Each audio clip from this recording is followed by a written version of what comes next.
Genesis' birth was the result of one of the several experiments part of the Genova project orchestrated by Dr. Hollander. His genetic mother was injected with Genova cells while he was still in the womb, which would grant Genesis unique abilities that were believed to have come from an ancient race of special humans that had the ability to communicate with the planet itself.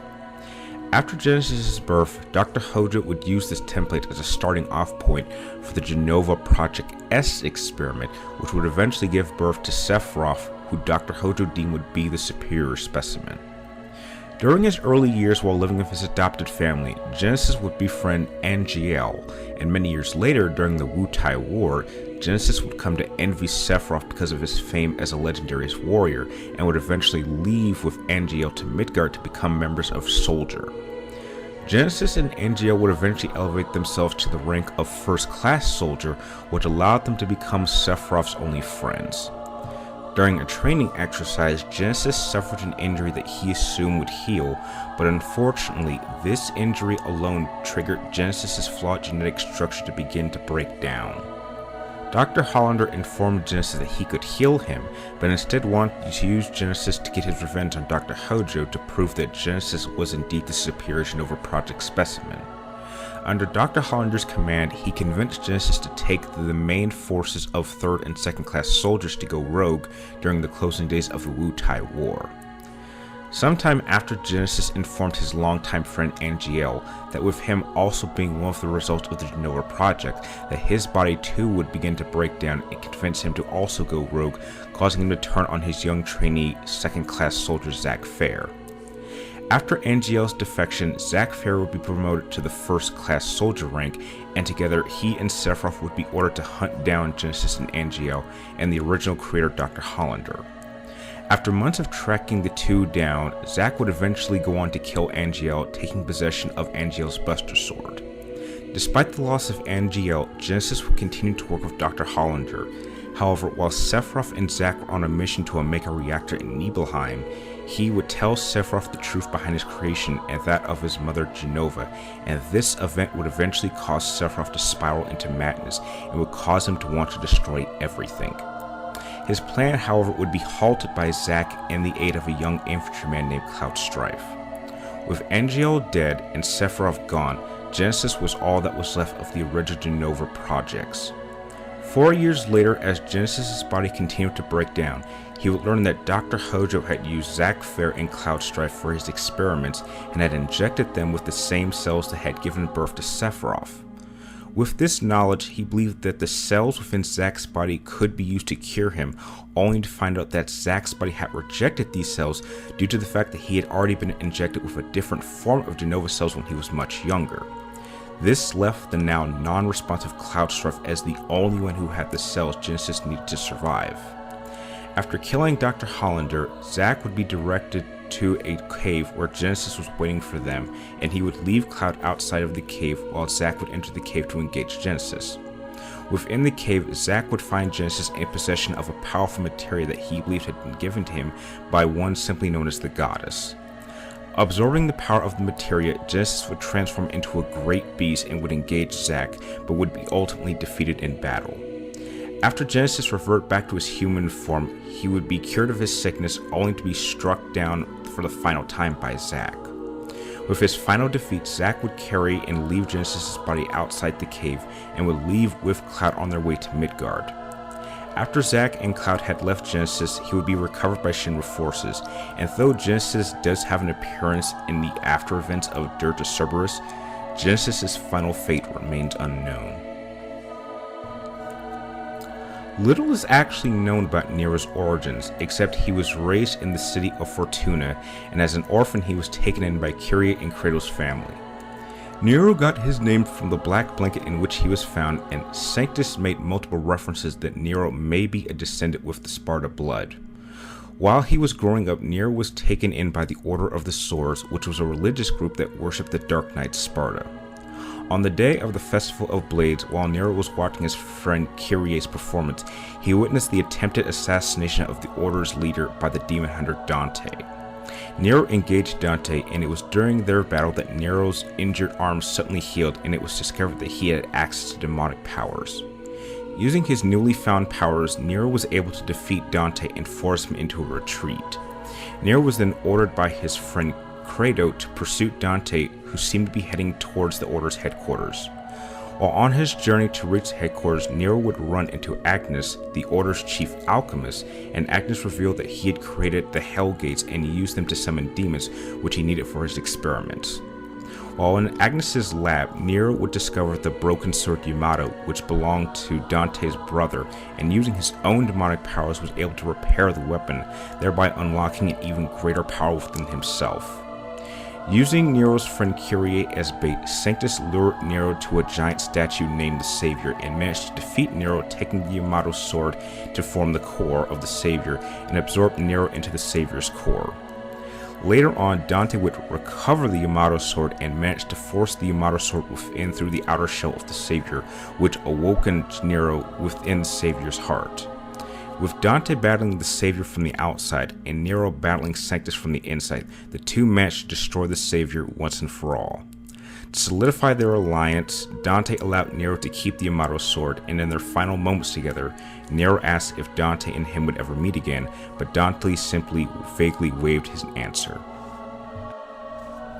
Well, what's up again, folks? Brian here at 3TR, here to bring you another one of my classic cross-franchise matchups. This time pitting Final Fantasy's Genesis against Devil May Cry's Nero. Now, just to get it out of the way, some of you may be asking, what happened to Vincent versus Nero? Well, believe it or not, that matchup was originally going to be this season's finale matchup, since I usually prefer to only do crossover matchups for finales. But when the thought occurred to me that due to this season's current performance, that this may be the last year that I do versus series matchups, I replaced it with a much better matchup, which was sadly spoiled in one of my live streams. Thank you very much, you know who you are.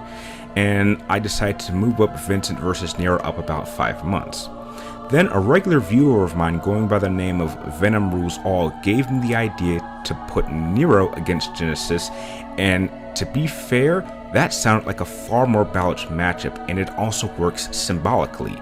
A man with one angel wing going up against a man with one demonic arm, that sounds like an instant classic to me.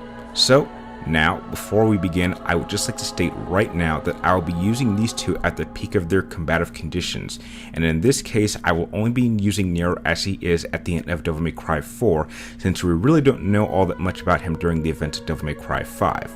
So with that out of the way, let us begin by comparing these two physically.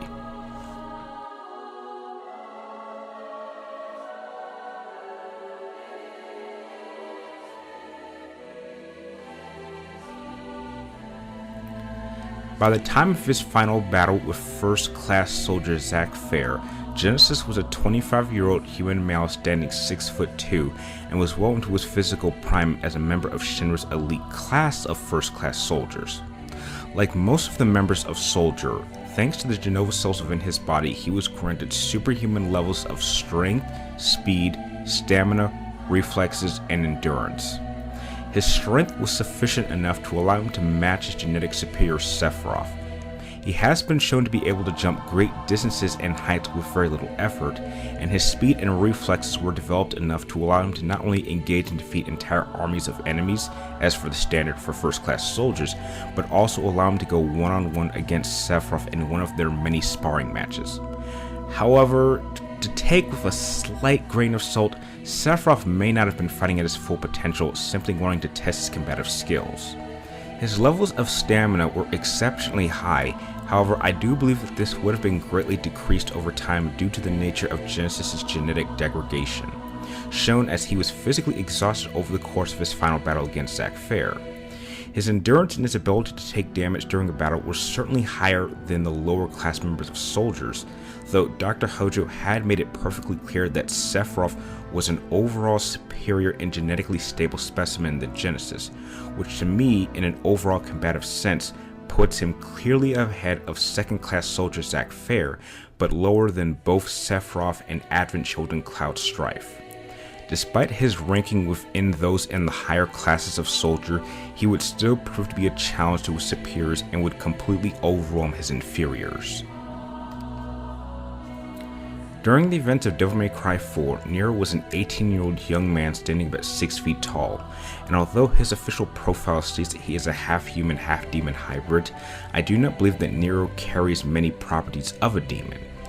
During his upbringing, it is clear that Nero did keep himself in prime physical condition, capable of keeping up with the movements of demons, and thanks to his demonic arm that Nero has, it does seem to have allowed his body to perform special physical traits that are far beyond that of a regular human, but I would not go so far as to say by much. Due to Nero's upbringing and training with the Order of the Swords to combat the likes of demons, his physical build would have focused on enhancing his strength and durability and stamina instead of his speed and flexibility. In short, Nero was a very strength and power orientated fighter, and his physical focus was based on that. And though Nero himself does not contain any real weaknesses that would stand out, he does have a limited amount of durability, though it is higher than most, and if he takes too much damage over time, like anyone else in this physical class, he will go down. When it comes to comparing a half-human, half-demon hybrid like Nero against a genetically engineered super soldier like Genesis, there's certainly a number of physical properties that place the two on par with each other in a combative sense. I do believe that their years of training and combat experience would grant them both equal levels of strength, stamina, and reflexes, but where they differ is with their durability and their speed. Though Genesis is without question a very tough opponent who can take a good amount of punishment, he has taken nowhere near the amount of physical punishment that Nero has taken over his combative career. Nero has been thrown around, punched, kicked, blown up, and even impaled, and has gotten back up and capable of fighting on a consistent level as if nothing happened, while Genesis was seriously injured by a self-inflicted wound that started his own body's genetic degradation. But the one department where I do believe Genesis does have a leg up on Nero is with his speed. Wanting to imitate his fellow soldier member Sephiroth, Genesis spent a great deal of time enhancing his own speed and was successful enough to even keep up with Sephiroth in many of their combat training sessions. So when I compare Nero's durability against Genesis' speed, I personally feel that for this kind of matchup, when these two being so on par with each other, that I tend to favor Nero's durability as being the key factor for this department.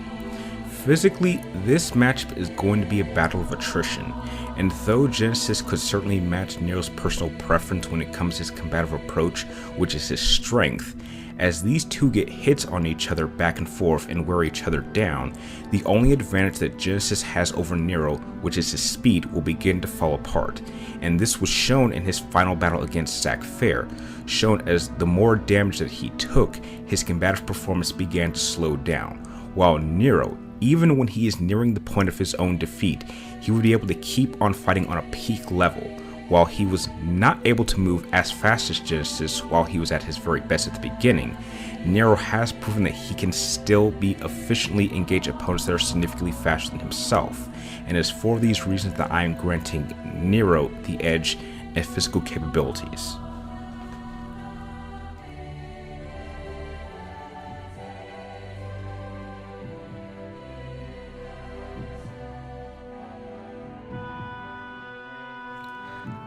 Like all members and classes of Shinra's soldier program, though Genesis was undoubtedly skilled with the use of magic, he was far from being exceptionally powerful in the art.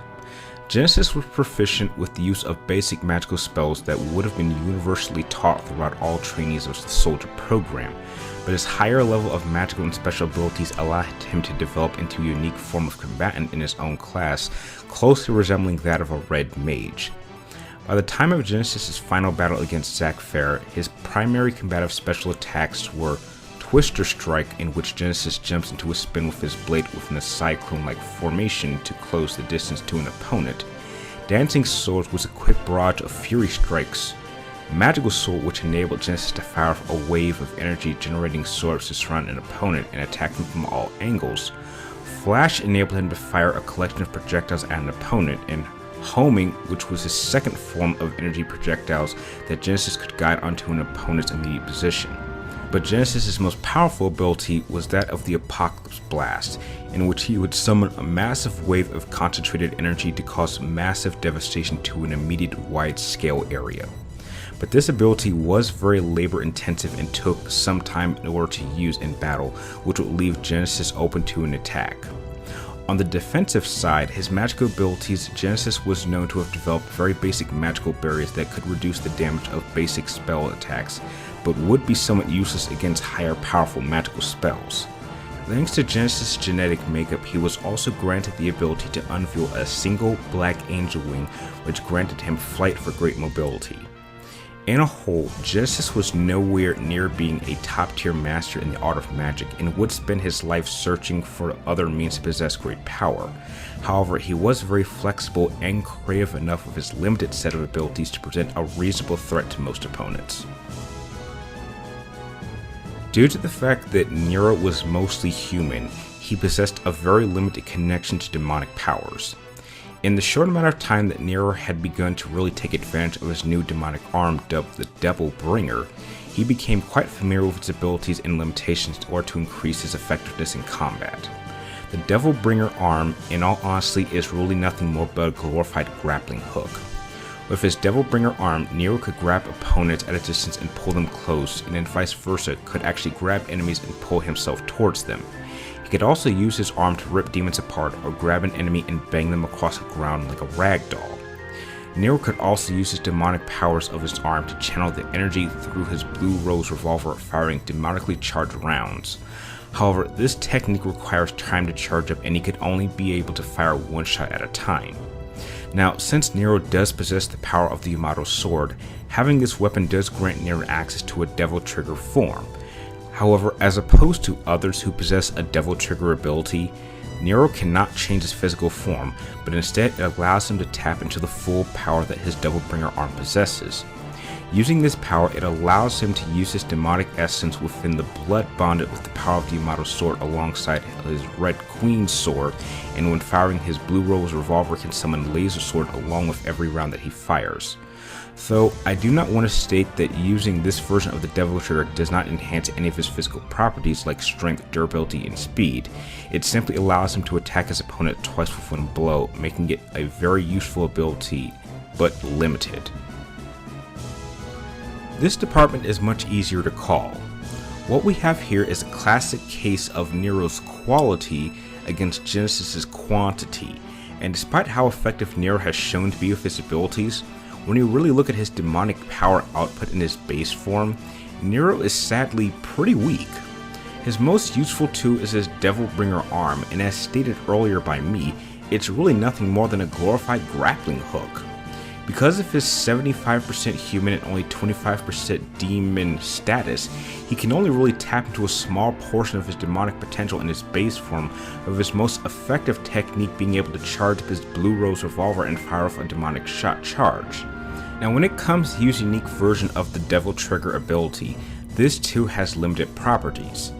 Yes, it can enhance his combative output and even provide him with an extra weapon that he can attack with, but this kind of fighting tactic and ability has very different levels of effectiveness depending on when Nero decides to use this.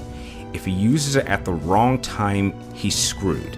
If he uses it at the right time, it will literally be the only thing that saves him. Genesis' wider collection of magical and special attacks allows Genesis a much easier time to control the flow of the battle, and it will take Nero a much longer time to adapt to everything Genesis' magical attacks can bring than it will be for Genesis to adapt to everything that Nero is bringing himself. Even with his experience, Nero has shown to have some levels of difficulty when using his Devil Bringer arm effectively against fast-moving opponents early on, and until Nero starts causing some damage to Genesis, which would ultimately slow him down, he is going to be at a serious disadvantage. And even if Nero uses his Devil Trigger ability, it doesn't guarantee anything for him, and he will still take damage and can still take damage while he's in this form. Therefore, it is for these reasons that I will be granting Genesis the edge in magical and special abilities.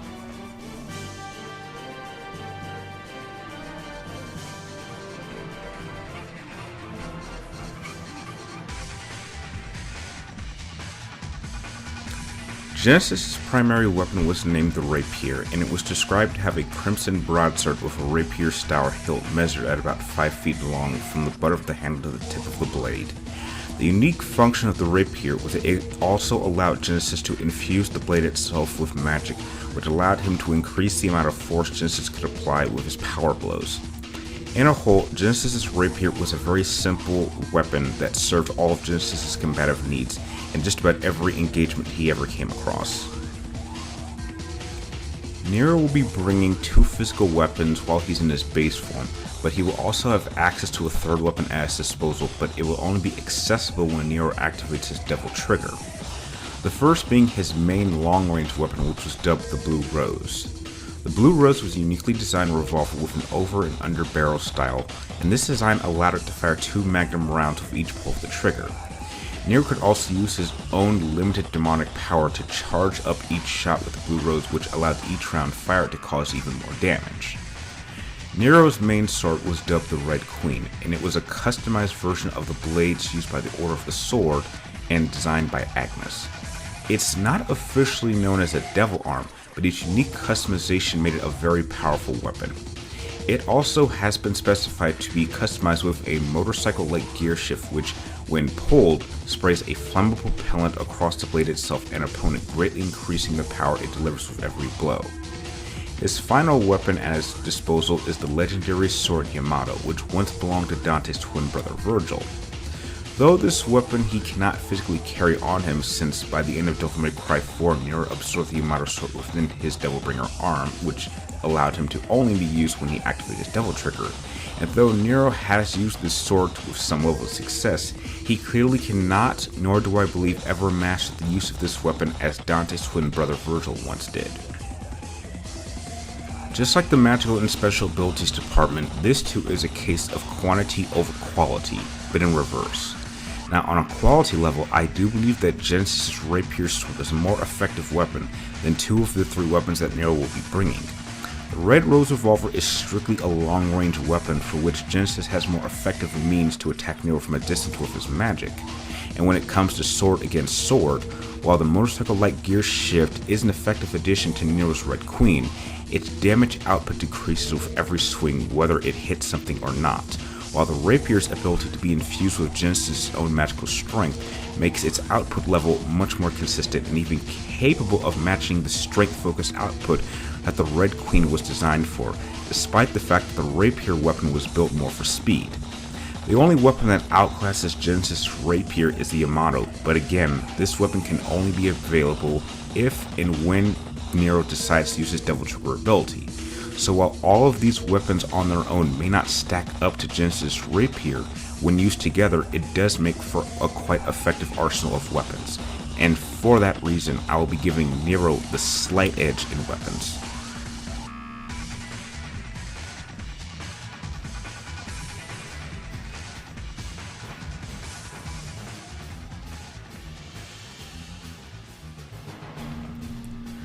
Like all my previous matchup videos involving sword users, I will be using Star Wars lightsaber fighting forms to better illustrate and describe the martial and tactical approaches of these 2 combatants.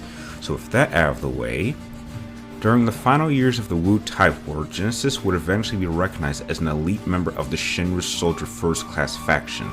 His envy of Sephiroth and his desire to become a legend like him would inspire Genesis to become a master swordsman in his own right, eventually being ranked second only to Sephiroth himself. Due to his physical enhancements and his tendency to always prefer to take the offensive approach in an attempt to overwhelm his opponents, Genesis would become a practitioner in Forms 4 Ataru and Form 5 Shian the Jimso. But surprisingly, his approach to combat does not suggest that Genesis would not want to study Makashi, despite both his weapon being designed for such a form and his idol Sephiroth specifically specializing in the form, but perhaps this was done to give him an identity of his own and simply not be shown as a pure copycat. Ataru was known as the aggression form, and its entire moveset required the user to stay in constant on-the-move motion, allowing one to apply high vertical attacks in an attempt to overwhelm an opponent's guard and attack an exposed vector. However, Ataru's high level of combative movement made the practice of this form extremely exhausting, burning through a user's stamina, making a focus in it very unreasonable for solo long-term engagement. However, due to Genesis' enhanced physical properties, he was granted superhuman levels of stamina, which would allow him to keep up this assault for a much longer period of time. The Xian variation of Form 5 would have served Genesis very well against firearm-wielding opponents, while the Jimso variation of Form 5, which was known as the Perseverance form, was not only designed specifically for blade-on-blade combat, but relied on using defensive maneuvers and then immediately counterattacking for powerful offense. Form 5's only weakness was that due to its focus on strength, it lacked mobility in close-quarter range fights. However, this again was a weakness that Genesis overcame thanks to his physical capabilities. As a battle tactician, Genesis could be described as a progressive aggression fighter. Like most combatants, he would start off with a basic probing offense, but once he had a solid idea on his opponent's skill level, he would simply go all out with every attack that he could in an attempt to overwhelm his opponents. Now, though to most this would seem like a good strategy, what Genesis lacked the most was any sort of tactical foresight or reliable fallback option in the face of an overwhelming odds. Genesis' first, second, and only response was to go all out with everything he had, but when that was not enough, his offensive approach could be rendered useless. Now, before I go into my analysis of Nero, I would just like to make a quick statement and apologize to anyone who has seen any of my previous breakdowns of Nero's martial and tactical capabilities in my previous matches. I've stated in the past that I believe that one of the two combative forms that he would have been able to perform was that of Form 7 Juyo, but having had nearly 3 years to improve my understanding on the 7 primary fighting forms and having spoken to experts in this field, I realized that my analysis on this point was very naive. I did not understand, nor did I respect just how difficult Form 7 Juyo is to learn and perform. It requires so many different elements to even start practicing Juyo that I do not even believe that Dante nor even Virgil, with their personalities and preferred approaches to combat, could have ever dreamt to learn Juyo in their lifetimes. Hell, the only combatant between these two franchises that I believe is the closest to even mastering this form is Sephiroth, and despite the fact that, to me, he is unquestionably the GOAT of sword users in Final Fantasy, Juyo would have been an extremely difficult form for even him to pull off, and I believe that he would not even attempt to. So the idea of Nero knowing this form is just ridiculous. So while my verdicts for both the previous matchups wouldn't change, if I had a chance to go back and readjust my assessment in this department, I would. So with that out of the way, Nero was a highly trained combatant, so much so that it was believed that Nero was considered to be one of the best fighters within the Order of the Swords. However, due to his useful personality and his need to dominate any opponent regardless of whether he was facing one opponent or swarms of enemies, Nero's fighting style had to be based on the notion that the best defense was an overwhelming offense. The two prime fighting forms that Nero would have specialized in are clearly Form 1 Sicho and Form 5 Xian / the Jimso.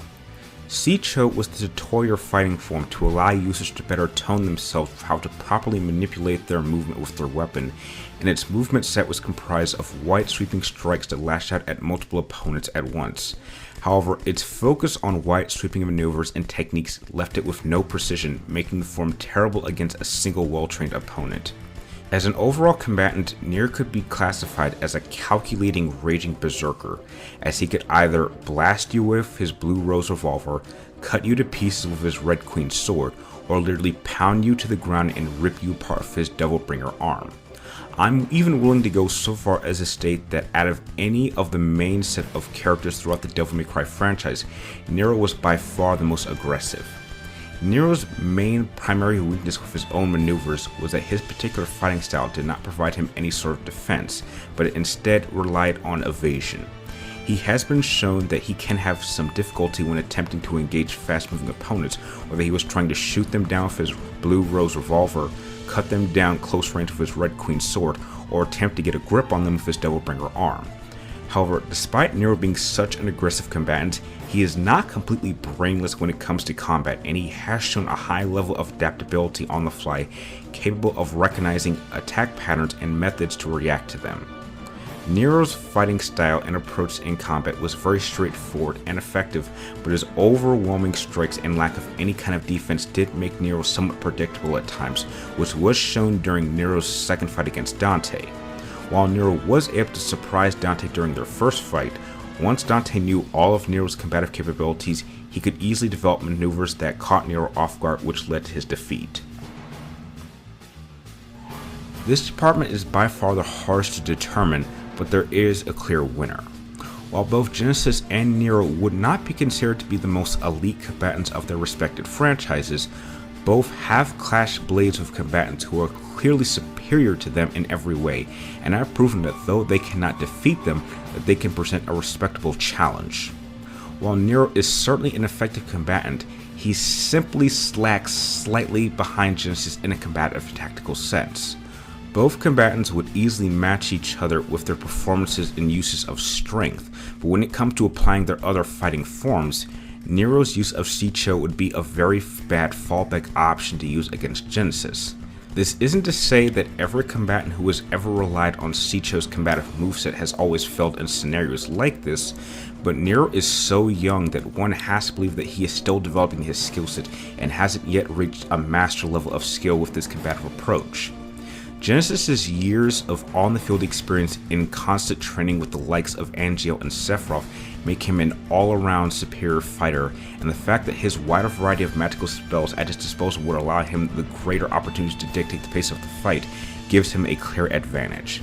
This isn't to say that Nero wouldn't be able to get around this somehow, since he has proven to have a high level of adaptability in the heat of combat, but Genesis has also shown the same level of adaptability as well, and in a combat sense, it's going to take Nero a significantly longer period of time to adapt to Genesis' tactics than it will be for Genesis to adapt to Nero.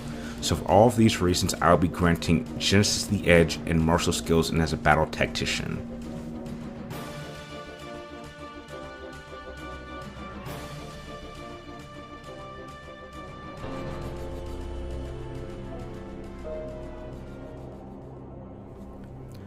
A battle between Genesis and Nero is going to be a long drawn-out battle of attrition that will leave the victor battered and beaten, but despite what some of you may think from everything that we have covered in this matchup, the victor will pull out an upset victory in the favor of Nero.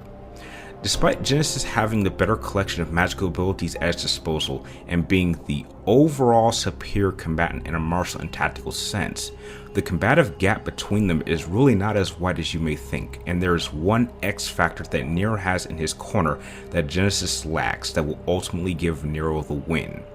Nero has a combative tactical reserve in the form of his Devil Trigger ability.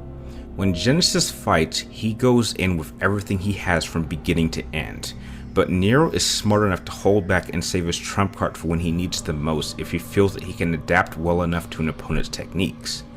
Nero may not be able to outfight Genesis, but what he can do is keep the fight close enough all the way to the end, so that when the moment of near defeat has arrived, he can activate his Devil Trigger ability, which would give him just enough of a boost to finish Genesis off.